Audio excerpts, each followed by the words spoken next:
Every mother in England had heard the news. The new Duke of Kelvinridge was coming to town at last, 35, unmarried, grieving, and in want of a wife. From the moment he opened the great house in Berkeley Square, he was hunted. He was flattered at every dinner, waylaid in every ballroom, and presented with the loveliest and most accomplished daughters the season could produce. And he turned away from all of them, 100 bright arrows aimed at a man who had long since stopped believing any of them saw him at all, rather than his title and his fortune. And then, at a crowded ball where every eye in the room followed him, he saw the one woman who did not look up. Her name was Frances Meredith, and she was hidden in the farthest corner of Lady Ashworth's ballroom, sitting on a small gilt chair with a book of poetry balanced on her lap as though she were in her own quiet library and not surrounded by the most glittering assembly of the season. She was not beautiful. Her hair was a soft brown without any remarkable curl, her nose a little too long, her chin a little too decided. Her gown was a pale grey-blue silk that had been turned and ret-rimmed so many times that the candlelight caught the faint lines of old stitches. She was 25, a gentleman's daughter of small fortune and no particular ambition, and she had come to London not to find a husband, but to keep her younger sister company while their mother hunted one. She had no interest in dukes. She barely glanced up when the Duke of Kelvinridge entered the room, even though the air itself seemed to shift and shimmer with the sudden intake of breath from 100 eager ladies. She merely turned a page and continued reading, her brow furrowed in concentration, her lips moving silently over a line of verse. The Duke noticed. He noticed because for 2 long years, every woman he met had looked at him with the same calculating hunger, the same glittering awareness of his title, his land, his fortune. They smiled too widely, laughed too readily, agreed with everything he said. They arranged themselves like flowers in a vase, each one hoping to be plucked. And he had grown so tired of being a prize that he had almost forgotten what it felt like to be a man. But the woman in the corner with her worn gown and her book of poetry did not look up. She did not preen or flutter or cast him a single sidelong glance. She was utterly indifferent to his presence, and in that indifference, she was the most honest person in the room. So the Duke of Kelvinridge did something no one expected. He crossed the ballroom floor, cutting through the sea of silk and jewels, past the frozen smiles of matchmaking mothers and the astonished faces of their daughters, and he stopped directly in front of the one woman who had ignored him. "Good evening," he said. Frances Meredith looked up at last, and for one breathless moment, her clear grey eyes met his without a trace of flattery or guile. She blinked once, as though surprised to find a duke standing before her, and then she did something even more unexpected. She closed her book with a soft snap and said, quite calmly, "Have you lost your way, Your Grace? The dancers are that way." He almost smiled. It was the first time in years a woman had spoken to him without a hidden blade behind her words. "I am not lost," he said. "I came to ask if you would do me the honor of a turn about the room." She studied him for a moment, and he felt as though she were seeing straight through the fine black coat and the starched cravat to the weary man beneath. Then she shook her head. "I am afraid I do not dance. I have never been any good at it, and I dislike making a spectacle of myself." "Then perhaps you would walk with me in the garden," he said. "It is quieter there, and we might speak without being overheard." A faint flush rose to her cheeks, but her voice remained steady. "Your Grace, I am not the sort of woman you should be seen with in a garden. My reputation is not much, but it is all I have. I assure you," he said quietly, "I have no intention of damaging it. I only wish to talk to someone who does not look at me as though I were a prize horse at auction." Something flickered in her eyes then, a spark of understanding that had nothing to do with pity. She set her book aside, rose from her chair, and placed her hand on his offered arm. The touch was light, impersonal, but it sent a strange current through him all the same. Together they walked toward the French doors that led to the terrace, and behind them the ballroom erupted into a storm of whispers that neither of them bothered to acknowledge. Alexander Blackwood, 5th Duke of Kelvin Ridge, had been walking through the world half asleep for 2 years, ever since the cold morning when they carried his wife's body back from the East Wood, her neck broken and her beautiful face still wearing an expression of startled fury. Catherine had been riding alone, or so everyone believed, and her horse had thrown her at the bottom of a steep ravine. The coroner called it a tragic accident. The Ton called it grief enough to last a lifetime. And Alexander called it the moment his heart turned to stone. He had married Catherine when he was 28 and she was 20, a dazzling diamond of the first water who had smiled at him across a ballroom and made him believe in love.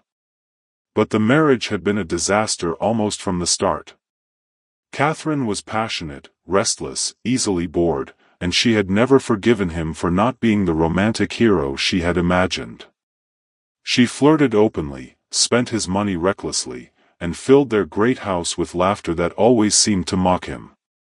They quarreled bitterly in private, and in public she played the devoted wife so skillfully that no one suspected the emptiness behind her smiles. He had loved her, or thought he did, until he realized that what she loved was the title, the jewels, the adoration, and not the man who provided them. The morning she died, they had argued again. She had wanted to go to London for the season, and he had refused because her recent behavior with a young baron had already caused talk. She had screamed that he was a cold, heartless tyrant, and then she had ridden out into the rain, her horse skidding on the wet grass, and by the time they found her, it was too late. He had not wept. He had simply felt a great, hollow emptiness open up inside him, and he had been carrying it ever since.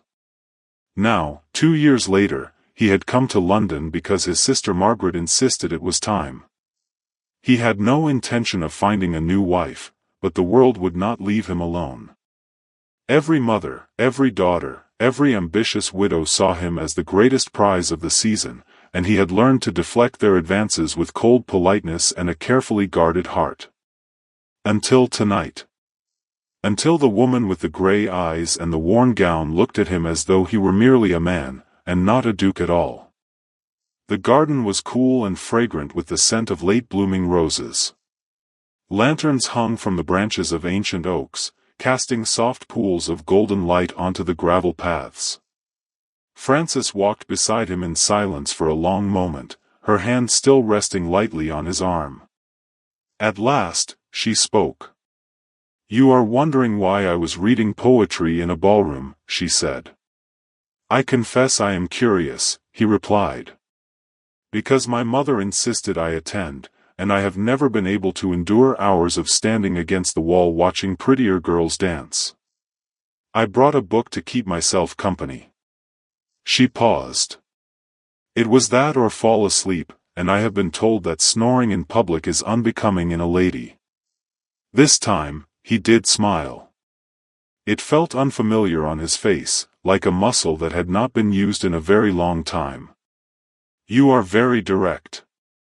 "I have nothing to lose by being honest," she said simply. "I am not here to catch a husband. I am here to watch my sister Charlotte, who is far lovelier than I and stands a much better chance. I am 25, Your Grace. In the marriage market, that makes me practically invisible.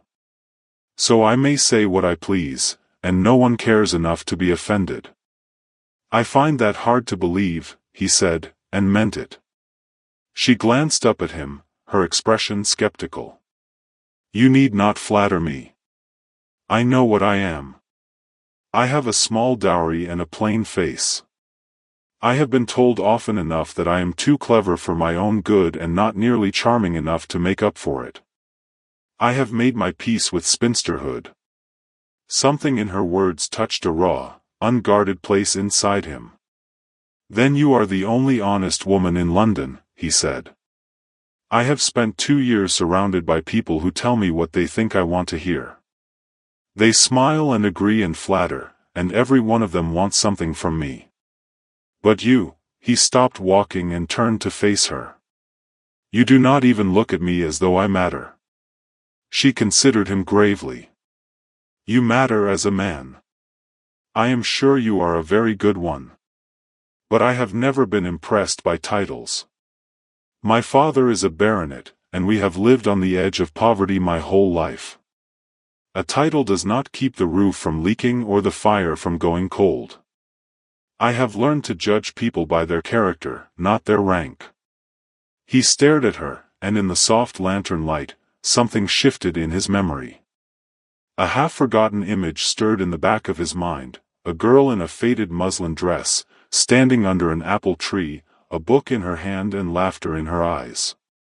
It was the summer after his father died, when he had fled Kelvin Ridge and hidden himself in a friend's hunting box in Yorkshire, too raw with grief to face the world. There had been a country assembly, and he had gone reluctantly, and a young girl had talked to him as though he were nobody at all. She had asked him about his favorite books and told him he looked sad, and she had made him feel, for one evening, like a human being again. He had never learned her name. She had been gone the next day, and he had thought of her often in the years that followed, as a kind of talisman against loneliness. Now, looking at Frances Meredith's calm, plain face and steady gray eyes, he felt the shock of recognition hit him like a wave. It was her. The girl from Yorkshire. Older now, her features sharper, her expression more guarded, but unmistakably the same. "Have we met before?" he asked, his voice rougher than he intended. She frowned, searching his face. "I do not think so. I would remember meeting a duke." "Would you?" He smiled a little bitterly. "I was not always so easily recognized. 8 years ago, I spent a summer in Yorkshire. I attended a small dance in a village hall, and I spoke with a girl who told me I looked like I needed a friend." Frances went very still. The color drained from her face, and then rushed back in a flood of pink. "That was you?" she whispered. "The sad young man who could not stop frowning at the punch bowl?" "I was not frowning at the punch bowl," he said.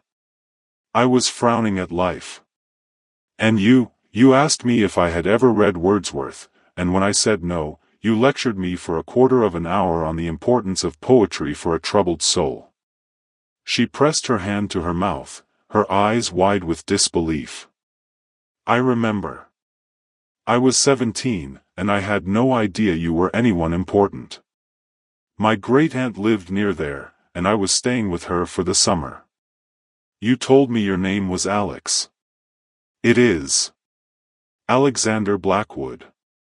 I had not yet learned to hide behind my title." He watched her closely, seeing the memories flicker across her face. "You were the first person in a long time who spoke to me as though I were a man, not a duke in training. I never forgot you." "Neither did I," she admitted softly. "I thought of you often. You seemed so lonely, and I wished I could have done more to help." She shook her head, as though trying to clear it. "But that was years ago. I am not that girl anymore." "No," he agreed. "You are the woman who ignored me in a ballroom. And I find I am just as drawn to you now as I was then." She took a step back, her composure cracking for the first time. "Your Grace, you must not say such things. You are a duke, and I am a nobody. The world will not be kind if you show me any particular attention." "I have never cared much for the world's kindness," he said. "And you are not a nobody.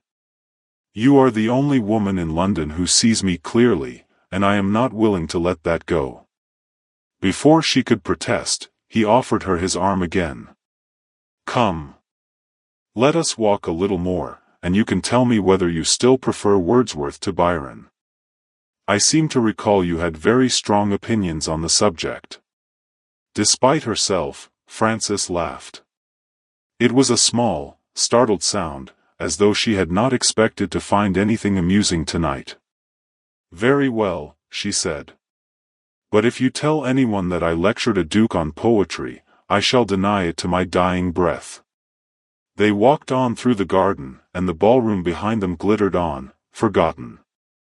Inside, Lady Honoria Pemberton stood at the edge of the dance floor, her beautiful face a mask of cold fury. Lady Honoria was 30 years old, a widow of 3 years, and she had been planning to become the next Duchess of Kelvin Ridge since the day Catherine Blackwood was buried. She had been Catherine's closest friend, or so the world believed, and she had played the role of grieving confidante so perfectly that Alexander had come to rely on her.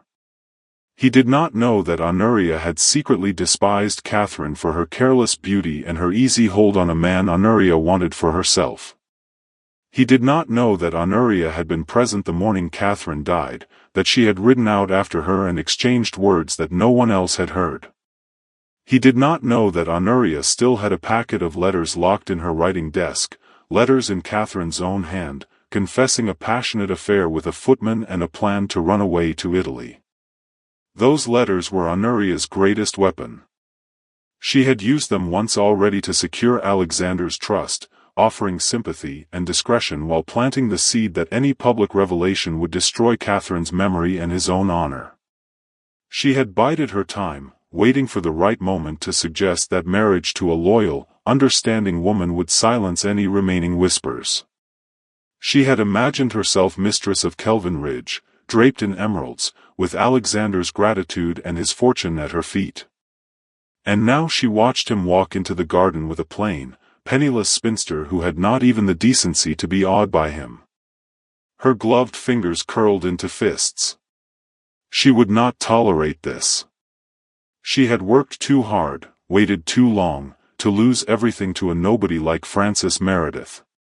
She turned to the man standing beside her, a portly gentleman with a red face and greedy eyes. Mr. Reginald Croft had made his fortune in trade and was desperate to buy his way into the gentry. He had been sniffing around the edges of the ballroom all evening, looking for a suitable wife with a pedigree but no money, and Honoria had taken note. "Mr. Croft," she said smoothly, "I wonder if I might have a word with you. I believe we can help each other." Croft's small eyes lit up. "Lady Honoria, I am always at your service. What did you have in mind?" She smiled, a slow, dangerous curve of her lips. "I have noticed a certain young lady here tonight. A Miss Frances Meredith. Her family is respectable but impoverished. Her father is Sir John Meredith, a baronet with mounting debts. I think you might find her useful." "A spinster?" Croft frowned. "I need a wife who can give me heirs, my lady. And she doesn't look like much. She has a small inheritance from her grandmother, enough to cover her dowry, and her father is desperate for funds. If you were to offer to settle his debts in exchange for her hand, I am sure the family would be most grateful." Honoria's smile sharpened. "And I would be most grateful to you. I have reasons for wanting Miss Meredith safely married and out of the way. I would make it worth your while." Croft considered this, his greedy mind turning over the possibilities. A baronet's daughter, even a plain one, would give him the social standing he craved. And if a powerful lady like Honoria Pemberton owed him a favor, so much the better. "I'll pay a call on Sir John tomorrow," he said. "What exactly do you need me to do?" "Simply marry her," Honoria said. "As quickly as possible. And ensure she does not interfere with my plans for the Duke." She did not add that she had another, darker purpose in mind. If Frances Meredith married a man like Reginald Croft, she would be trapped in a miserable union that would crush her spirit. And if Alexander tried to intervene, Honoria would use Catherine's letters to stop him. Either way, the Duke would be reminded that his heart was not his own to give. The garden path curved toward a small fountain, and Alexander and Frances paused beside it. The water murmured softly, drowning out the distant strains of the orchestra. Frances had fallen silent, her thoughts churning. She was acutely aware of the Duke's presence beside her, the warmth of his arm under her hand, the intensity of his dark eyes whenever he looked at her. It was disorienting, like stepping into a dream and finding it solid underfoot. "I still cannot believe it is you," she said at last. "The young man I met in Yorkshire. I thought of you as a friend, you know. I never expected to see you again, certainly not as a duke." "I wanted to find you," Alexander admitted. "After that night, I asked about you, but no one knew your name. You had vanished like a ghost. I thought perhaps I had imagined you." "I went back to my great-aunt's house that very night," Francis said. "My father sent word that my mother was ill, and I had to return home at once. I never even said goodbye. And now, here you are. 8 years later, ignoring me in a ballroom." He shook his head, a strange tenderness in his expression. "You have not changed as much as you think." Francis looked down at her faded gown. "I have changed in every way that matters. I was young and hopeful then. I thought the world was full of possibilities. Now I know it is full of debts and disappointments and endless, polite humiliation. Your family is in difficulty?" She hesitated, then nodded. "My father is a good man, but he has never been practical. He invested in a scheme that failed, and we have been struggling ever since. My mother is desperate for Charlotte to marry well, because it may be our only hope. And she stopped, her voice catching. "I do what I can. I teach Charlotte, I manage the household accounts, I try to stretch every shilling. But it is never enough. We are drowning, slowly, and no one outside our family even notices." "I notice," Alexander said quietly. "I have more money than I can spend in a lifetime, and it has never brought me a moment of real happiness. If I could, I would give you every penny to ease your burdens." "I do not want your charity," she said, a flash of pride in her eyes. "I have managed this long without a duke's pity." "It is not pity. It is admiration. You have endured hardship without losing your honesty or your dignity. That is rarer than you know." He reached into his coat and withdrew a small, leather-bound case. "I want to show you something." He opened it, and inside was a miniature portrait, carefully painted on ivory. It showed a girl of about 17, with soft brown hair and a book in her hand, standing under the dappled shade of an apple tree. Her smile was gentle and a little sad, and her gray eyes looked out at the world with quiet courage. Frances stared at it, her breath catching in her throat. "That is me," she whispered. When did you?" "I drew it from memory," Alexander said. "The night after the dance. I have carried it with me ever since. It reminded me that somewhere in the world, there was a person who saw me as I truly was, and not as a title. When things were darkest, I would look at it and remember that honesty still existed." Tears welled in her eyes, and she blinked them back fiercely. "I did not know. I never imagined. How could you? I was just a sad young man who needed a friend. You gave me that, and it meant more than you will ever know." He closed the case and tucked it away. "When I saw you tonight, I felt as though I had been given a second chance. I do not know what this is, Francis, but I know I am not ready to let you walk out of my life again." She was trembling, her carefully constructed walls crumbling around her. "This is madness. We have only just met, and you are a duke, and I am nothing. The world will tear us apart." "Then let it try," he said. "I have spent 2 years letting the world dictate my life. I am done with that. I want to know you, Francis Meredith. Truly know you. If you will let me." She looked up at him, and in the dim lantern light, he saw the battle in her eyes, fear, hope, longing, and a stubborn resolve that would not be easily defeated. At last, she gave a small, shaky nod. "Very well," she said. "But I warn you, I am not a comfortable person to know. I speak my mind, and I do not flatter, and I am very bad at pretending to be something I am not. That," he said softly, "is exactly why I cannot stay away." They walked back to the ballroom together, and every eye in the room followed them. The whispers rose like a swarm of bees, but Frances held her head high, and Alexander walked beside her with the quiet confidence of a man who had finally found something worth fighting for. The following morning, Frances sat in the cramped parlor of her family's rented house in a shabby corner of Mayfair, trying to ignore the pounding in her temples. Her mother, Lady Meredith, had been interrogating her since breakfast. "The Duke of Kelvin Ridge. In the garden. And you did not think to inform me last night?" Lady Meredith was a thin, anxious woman with the remains of great beauty and a permanently worried expression. She paced the room, her skirts rustling against the faded carpet. "Do you have any idea what this could mean? If he has taken a fancy to you." "He has not taken a fancy to me," Frances said wearily. "We merely talked. He was being polite." "Dukes are never polite to penniless spinsters without a reason," her mother snapped. "You must encourage him. This could be our salvation. Think of your sister. If you marry a duke, Charlotte could have her pick of husbands." Frances closed her eyes. "Mama, please. I am not going to marry the Duke of Kelvin Ridge.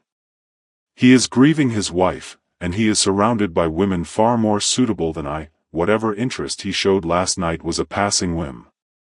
Charlotte, a pretty girl of 19 with honey-colored curls and wide blue eyes, looked up from her embroidery. "I think it is romantic. A duke who defies society to walk in the garden with a lady nobody else notices. It is like a fairy story." "Fairy stories are for children," Frances said. "In the real world, dukes marry heiresses and beautiful debutantes. They do not marry overlooked spinsters with £500 to their name." Before her mother could argue further, there was a knock at the door, and the maid entered with a silver salver bearing a single, cream-colored card. Lady Meredith snatched it up and let out a gasp. "It is from His Grace. He is calling this afternoon. At 3 o'clock. She pressed a hand to her heart. "Oh, my nerves. We must prepare. Charlotte, change into your blue muslin. Frances, for heaven's sake, put on something that does not look like it has been mended a dozen times." Frances took the card with a hand that was not quite steady. Her heart was beating too fast, and a strange, impossible hope was unfurling in her chest. She had told herself all night that the Duke's attention was a fleeting thing, that he would wake this morning and forget her. But he had not forgotten. He was coming here, to this shabby little house, because he wanted to see her. She did not know whether to laugh or weep. At precisely 3 o'clock, a grand black carriage drew up outside the Merediths' rented house, and a footman in silver livery jumped down to open the door. Alexander Blackwood emerged, impeccably dressed in a dark blue coat and buff breeches, his expression unreadable. He looked up at the modest house with its peeling paint and narrow windows, and he did not seem to find it wanting. He simply walked up the steps and knocked. Inside, Lady Meredith had marshaled her forces. The parlor had been tidied, the best china set out on a tray, and Charlotte was arranged artfully by the window with her embroidery, looking like a portrait of innocence. Frances stood near the mantelpiece, her hands clasped tightly in front of her. She had changed into a gown of sprigged muslin that was at least 2 seasons out of date, but it was the best she owned, and she had pinned up her hair with extra care. She was not trying to look beautiful, she knew that was impossible, but she was determined to look dignified. Alexander entered the room, and his presence seemed to fill it, making the worn furniture and faded wallpaper recede into insignificance. His eyes found Frances immediately, and something in his stern face softened. "Miss Meredith," he said, bowing. "Thank you for receiving me." "Your Grace," she replied, curtsying. "May I present my mother, Lady Meredith, and my sister, Miss Charlotte Meredith." Lady Meredith launched into a flurry of welcomes and curtsies and offers of tea, which Alexander accepted with grave politeness. But his gaze kept returning to Frances, as though she were the only person in the room he truly saw. For half an hour, they made stilted small talk. Lady Meredith chattered about the weather, the season, and the shocking price of ribbons, while Charlotte simpered and blushed and dropped her embroidery twice. Frances said very little, but she watched the Duke with a keen, assessing gaze. He was not what she expected. Under the polished manners, there was a deep reserve, a sorrow that clung to him like a shadow. He spoke carefully, as though every word cost him something. At last, he set down his teacup and turned to Frances. "I wonder if I might beg a favor. The day is fine, and I have my carriage outside. Would you do me the honor of a drive through the park?" Lady Meredith nearly choked on her tea in her eagerness to accept on Frances's behalf. "Of course, Your Grace." Frances would be delighted. "Wouldn't you, my dear?" Frances had little choice. She nodded and rose, allowing the Duke to escort her out to the carriage. As they drove away, she saw the curtains twitch in half a dozen windows along the street. By nightfall, the news would be all over London. The carriage was luxuriously appointed, with velvet cushions and silver fittings, and the horses moved at a smooth, steady pace. Alexander sat opposite Frances, his long legs stretched out before him, his expression thoughtful. "I apologize for the formality of that visit," he said. "I know your mother was trying very hard to impress me, and I appreciate the effort. But I wanted to speak with you privately." "You have your wish," Frances said. "Though I must warn you, if you are seen driving me in Hyde Park at the fashionable hour, the gossip will be brutal." "I am counting on it," he said calmly. "I want the world to know that I have chosen you. Not for your fortune or your beauty or your connections, but for your honesty. I want every scheming mother in London to understand that their games will not work on me anymore." Frances stared at him. "Chosen me for what? We barely know each other." "Then let us get to know each other," he said. "I am not asking you to marry me tomorrow. I am asking for a chance. Spend time with me. Let me learn who you are, and let me show you who I am. If, in the end, you find that you cannot bear me, I will bow out gracefully. But I do not think that will happen." "You are very confident," she said, but her voice trembled slightly. "I am not confident," he admitted. "I am terrified. I have not opened my heart to anyone in years. But you make me want to try." The carriage entered the park, and they fell silent as they joined the parade of elegant vehicles and riders. Alexander acknowledged the bows and curtsies of passing acquaintances with cold nods, but his attention remained fixed on Frances. She felt the weight of all those watching eyes, and she drew herself up straighter. If she was to be the subject of gossip, she would not cower. "Tell me about your life," Alexander said. "Not the version you give to society. The truth." Frances considered for a moment, then began to speak. She told him about her father's gentle, scholarly nature, how he had spent his days translating Greek texts while the estate crumbled around him.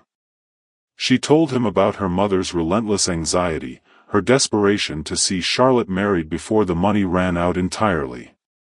She told him about the small, quiet joys she clung to, her books, her long walks in the countryside, her secret habit of sketching landscapes when no one was looking. "You sketch?" Alexander's interest sharpened. I would love to see your work. It is nothing special. Just a way to capture moments before they disappear. She hesitated, then added, I used to dream of being an artist, but that is not a suitable ambition for a baronet's daughter. So I keep it to myself. I understand, he said. I used to dream of being an astronomer. I loved the stars when I was a boy. But a duke cannot spend his nights staring at the heavens. He has estates to manage, tenants to look after, a family name to uphold. That is a lonely kind of duty, she said softly. Yes, he agreed. It is. Their eyes met, and in that moment, something shifted between them. It was not love, not yet, but a profound recognition, as if two solitary souls had found each other in the dark. Over the following weeks, Alexander Blackwood pursued Frances Meredith with a quiet, determined persistence that astonished society. He called at the house every day, always with some small offering, a book he thought she might enjoy, a bunch of violets from a street cellar, a sketch of the stars he had drawn from memory. He took her to museums and galleries, to quiet bookshops and secluded gardens. He introduced her to his sister, Lady Margaret, who was a kind, plain-spoken woman in her 40s, and Margaret took an immediate liking to Frances. She is not like the others, Margaret told her brother privately. She does not simper or scheme. I think she genuinely cares for you. I know she does, Alexander said. That is what frightens me. Lady Honoria, meanwhile, was growing desperate. She watched Alexander's courtship with mounting fury, and she intensified her plans. She had already secured Mr. Croft's cooperation.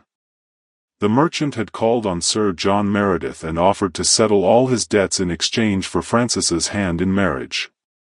Sir John, cornered by his creditors and unaware of the Duke's deepening interest, had given his tentative consent. He had not yet told Frances, dreading the confrontation. Honoria also began to circulate subtle, poisonous rumors. She hinted in drawing rooms and over tea that Miss Meredith was a fortune hunter of the most brazen sort, that she had entrapped the Duke through some unsavory means, that she was not to be trusted. Some people believed her, others were simply eager for scandal. The whispers grew louder, and Frances felt their sting. One afternoon, as she walked through the park with Alexander, she broached the subject directly. People are saying terrible things about me, she said. They call me a schemer, a social climber. They say I have trapped you with some sort of trick. Alexander's face darkened. I know. I have heard the rumors. They are being spread deliberately by someone who wishes to harm you. Who? Lady Honoria Pemberton, he said, and his voice was cold.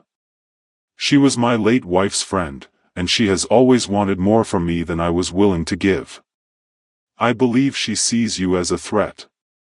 Frances absorbed this. Then she is more dangerous than I thought. A jealous woman with a grudge can do a great deal of damage. I will protect you, Alexander said. I will not let her hurt you. But even as he spoke the words, he knew the danger was far greater than Frances realized. Honoria had visited him 2 days earlier, in private, and she had brought the letters.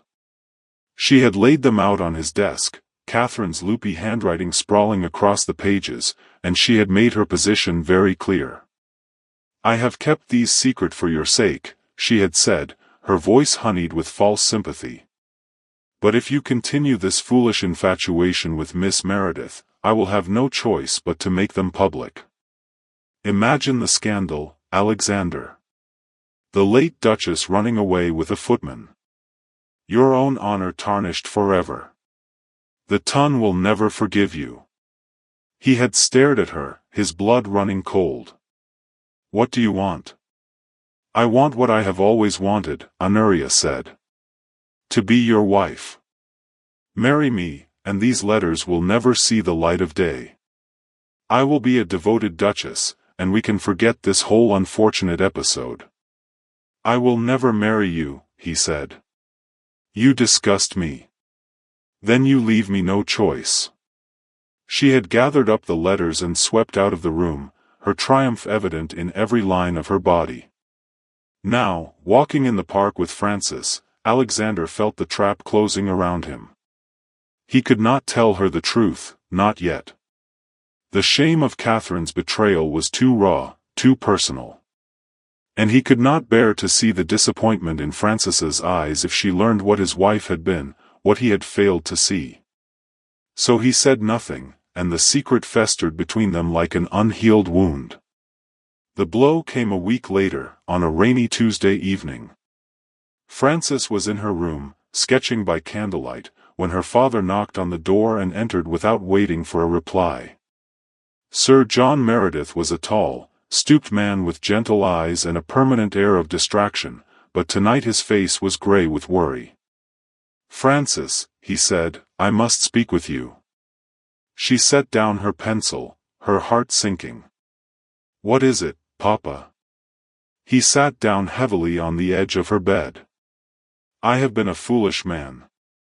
I have let my love of books and ideas blind me to the practical realities of life.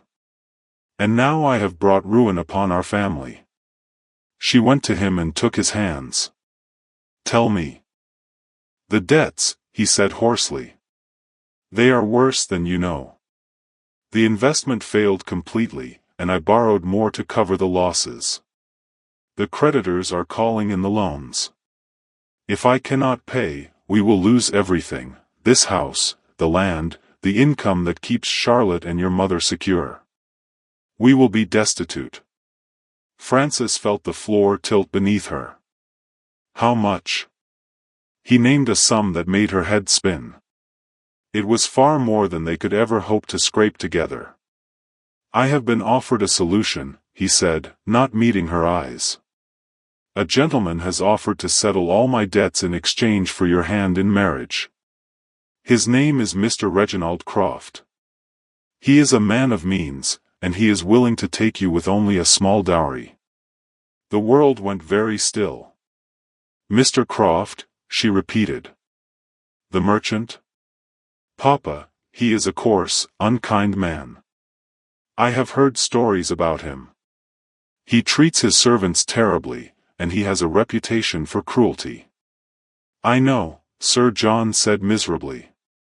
"But I see no other way. The Duke's attention may be flattering, but he has made no formal offer, and even if he did, I cannot hold off the creditors much longer. We need a solution now, not in some distant future." Frances pulled her hands away. She felt cold and hollow, as though all the warmth had been drained from her body. "You are asking me to sacrifice myself." "I am asking you to save your family," he whispered. "I have no right to ask it, but I am begging you." She did not weep. Weeping was a luxury she could not afford. She simply sat there, her mind racing through every alternative and finding none. Alexander had not spoken of marriage. He had spoken of getting to know each other, of a future that was still uncertain. And here was her father, broken and desperate, offering her a way to save them all, if she was willing to destroy her own life in the process. "I will think on it," she said at last. "Give me tonight." Sir John nodded and left the room, his shoulders bowed with shame. Frances sat alone for a long time, staring at the unfinished sketch on her table. It was a drawing of Alexander, done from memory, the strong lines of his face, the sadness in his eyes, the way his mouth curved up at the corner when he almost smiled.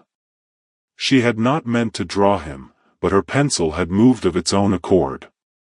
Now the drawing seemed like a cruel mockery of what could never be. The next morning, before she could speak to Alexander, the scandal broke. It started with a paragraph in one of the gossip sheets, a lurid account of the late Duchess of Kelvinridge's secret love affair and her plan to abandon her husband. The article quoted extensively from letters that were clearly authentic, and it painted Alexander as a cuckold who had driven his wife to her death through neglect and coldness. By noon, the story was on every lip in London. Frances read the article in stunned disbelief. She did not believe Alexander was capable of cruelty, but the letters were damning. They showed a side of Catherine that was desperate and reckless, and they made Alexander seem like a man who had failed his wife in the most fundamental way. The gossip sheets reveled in the scandal, and the Ton, always hungry for blood, turned on the Duke of Kelvinridge with savage glee. Alexander did not call that day. He sent no message. The house in Berkeley Square remained shuttered, and rumors flew that he had fled London to escape the disgrace. Frances felt her heart splintering. She had trusted him, had begun to love him, and now it seemed his whole life was built on secrets and shame. She did not know what to believe. That afternoon, Lady Honoria paid a call. She arrived in a swirl of silk and perfume, her smile as sharp as a blade. Lady Meredith, flustered and anxious, ushered her into the parlor, and Honoria settled herself on the best chair as though she owned the house. "My dear Miss Meredith," she said to Frances, her voice dripping with false kindness. "I came to express my concern. This dreadful business about the Duke, how shocking. You must be devastated." Frances kept her face perfectly still. "I am sure the truth will come out in time." "The truth?" Honoria laughed, a brittle, tinkling sound. "The truth is that His Grace has been deceiving everyone for years. His wife was a wanton, and he was too proud to see it. Now he is ruined, and anyone associated with him will be ruined too. You would be wise to distance yourself. Is that why you came? To warn me?" "I came to offer you a way out," Honoria said. "You have an offer of marriage from Mr. Croft, I understand. Accept it. Marry him, and leave London before the scandal engulfs you. It is the only sensible course." Frances looked at the beautiful, venomous woman before her, and a piece of the puzzle clicked into place. "You are behind this," she said slowly. "You released those letters." Honoria's smile did not waver. "Prove it."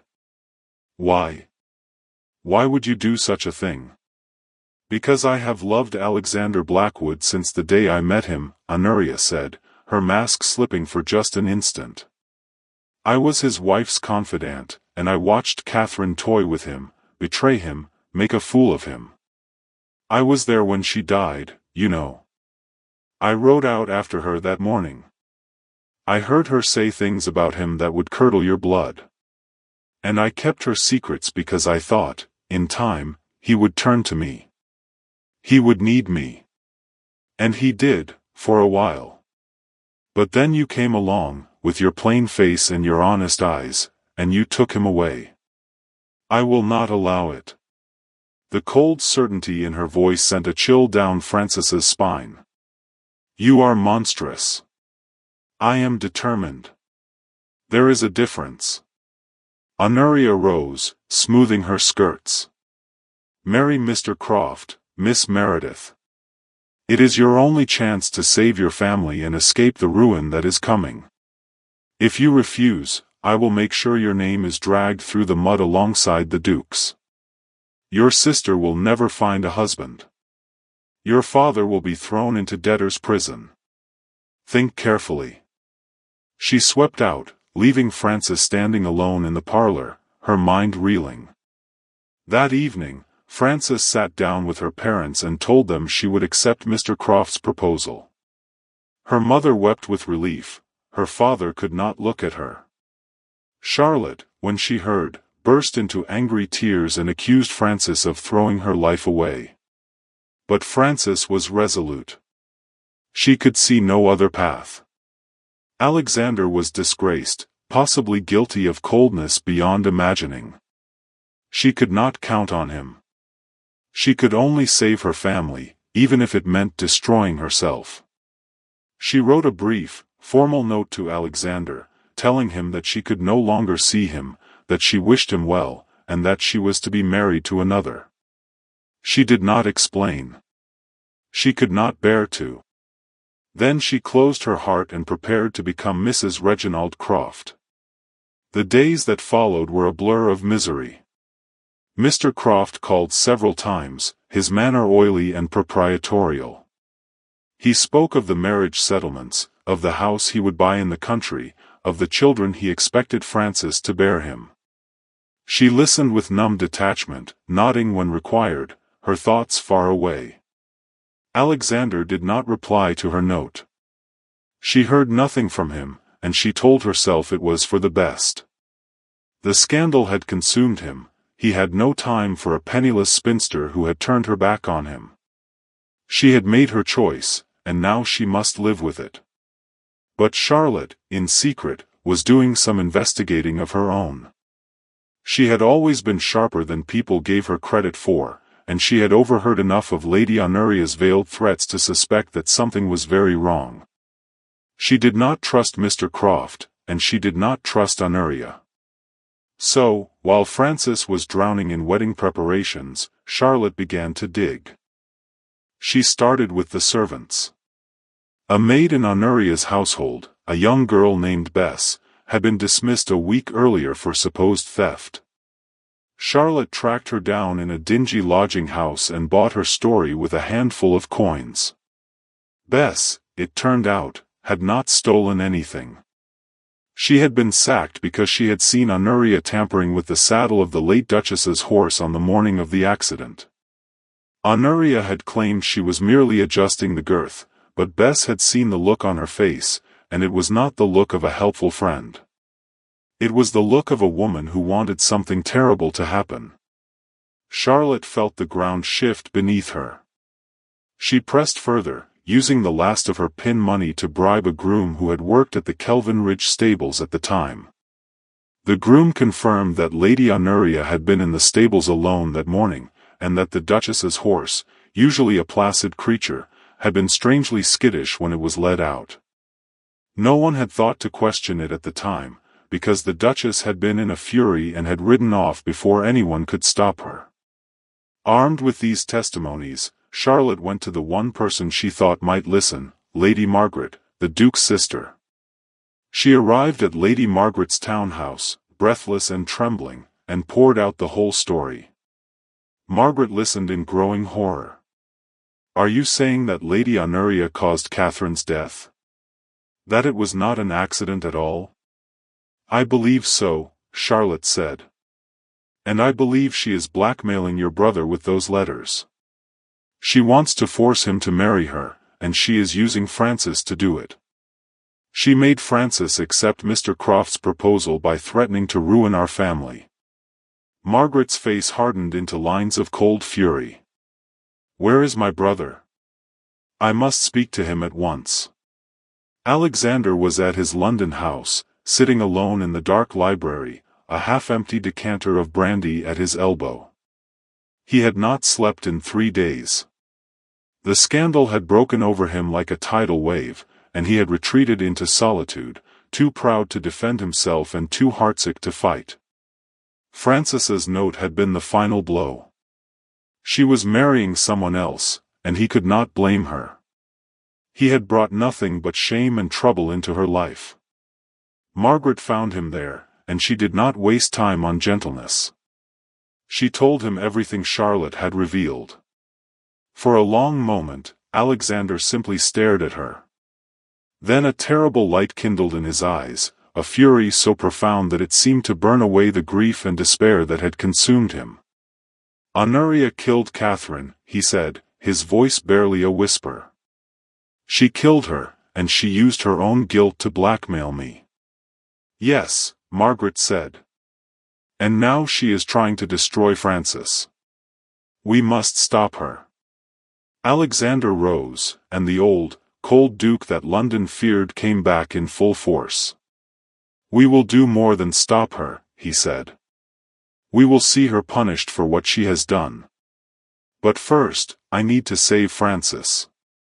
He sent for his solicitor and set in motion a plan that had been forming in his mind for weeks. Then he went to confront Mr. Reginald Croft. The merchant was in his counting house when Alexander strode in, his face like thunder. Croft took one look at him and went pale. "Your Grace," he stammered. "What an unexpected—" "I know about your arrangement with Lady Honoria," Alexander said, cutting him off. "I know she promised you money or favor in exchange for marrying Miss Meredith and removing her from my path. I also know about your business dealings, the illegal loans, the false weights, the bribes to customs officials. I have a report from my solicitor that could see you transported, or worse." Croft's eyes bulged. "You cannot prove any of that." "I can prove enough to make your life very unpleasant," Alexander said. "But I am prepared to offer you a choice. You will sign a document releasing Miss Meredith from your engagement, and you will leave England within the week, never to return. In exchange, I will not hand this evidence over to the authorities. Refuse, and I will destroy you." Croft sputtered and blustered, but he knew when he was beaten. Within the hour, the engagement was dissolved, and Frances Meredith was free. The final confrontation took place at Lady Honoria's elegant townhouse. Alexander arrived unannounced, with Margaret and Charlotte and a magistrate in tow. Honoria received them in her drawing room, her composure cracking at the sight of so many hostile faces. "What is the meaning of this?" she demanded. "The meaning," Alexander said, "is that I know what you did. You killed Catherine. You sabotaged her saddle because you were jealous of her, because you wanted me for yourself. And then you used her letters to try to force me into marriage. You tried to destroy an innocent woman out of spite." Honoria laughed, but it was a high, strained sound. "You have no proof. It is the word of a disgraced maid and a stable hand against mine. I am a viscount's widow. No one will believe you." "The groom kept a piece of the saddle strap," Margaret said quietly. "He thought it might be worth something someday. It shows clear signs of being cut with a knife. We also have a witness who saw you in the stables that morning. And we have your own correspondence with Mr. Croft, which he was only too happy to hand over in exchange for leniency." The color drained from Honoria's face. She staggered back, her hands gripping the edge of a table. "You cannot do this. I loved you. Everything I did for you." "You did it for yourself," Alexander said. "And you will answer for it." The magistrate stepped forward and placed a hand on Honoria's arm. She did not resist. She was taken away, her screams echoing through the house, and the long nightmare was over at last. Frances was sitting in the garden of her family's rented house, a book of poetry open on her lap but unread, when Alexander found her. It was a cool, gray afternoon, and the first leaves of autumn were drifting down from the trees. She looked up at the sound of footsteps, and her heart lurched. He was thinner than she remembered, and there were new shadows under his eyes, but he was here, alive, and looking at her with an expression that made her chest ache. "I received word that my engagement was dissolved," she said, her voice unsteady. "Is that your doing?" "Yes," he said. "I could not let you marry that man.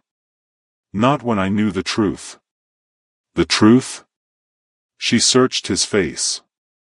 "I heard about Lady Honoria. Charlotte told me everything. She said you were innocent, that it was all a lie." "I was not entirely innocent," Alexander said quietly. "I was blind, and I was proud, and I kept secrets I should have shared. Catherine was unfaithful to me, and I knew it, deep down.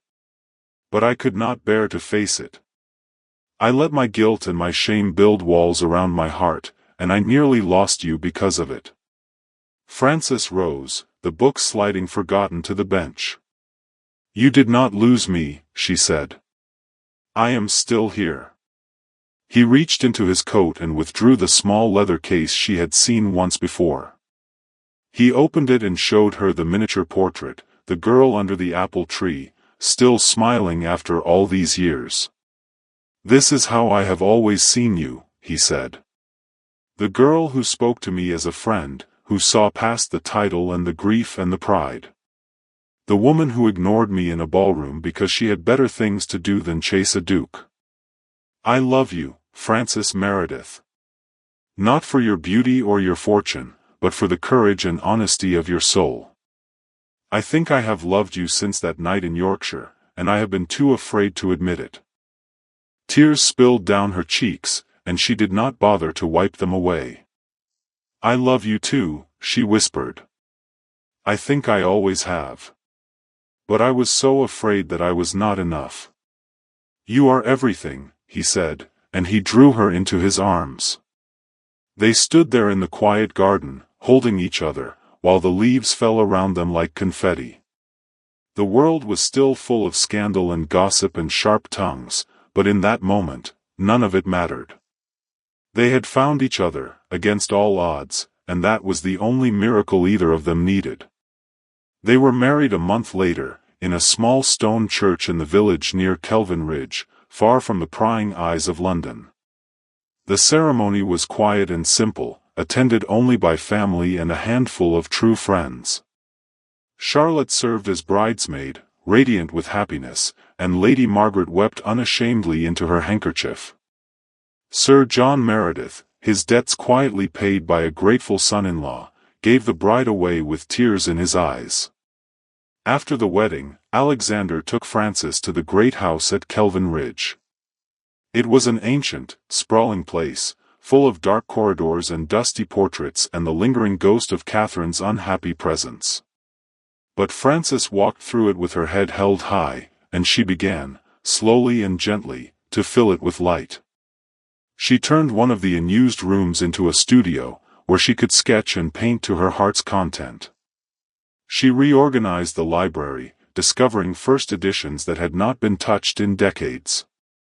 She walked the grounds every morning, learning the names of the tenants and the servants, earning their respect with her quiet kindness and her refusal to put on airs.